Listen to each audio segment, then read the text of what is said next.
Did you see that interview with Sebastian Kienle about retiring? It really hit home how tough it must be for these elite athletes to step away. Yeah, it was pretty raw and honest, wasn't it? Here's this absolute legend of triathlon, Ironman World Champion, and he's talking about it feeling like a double death, both losing his identity as a pro athlete and having to reinvent himself completely. What do you mean by double death?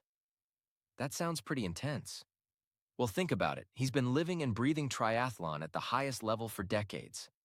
At 40, it's not just about stopping the sport, it's about losing this whole identity he's built.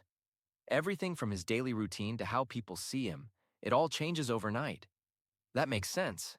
I guess when you've been at the top of your game for so long, being Sebastian Kienle, the triathlon champion, becomes who you are. Exactly. And it's not just the identity part. It's also about finding a new purpose.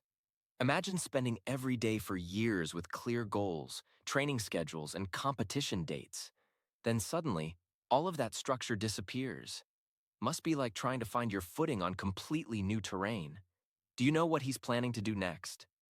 That's part of what makes his story so interesting. He's being really open about navigating this transition.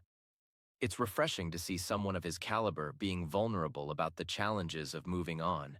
Makes you realize even the greats struggle with big life changes. Really puts things in perspective, doesn't it?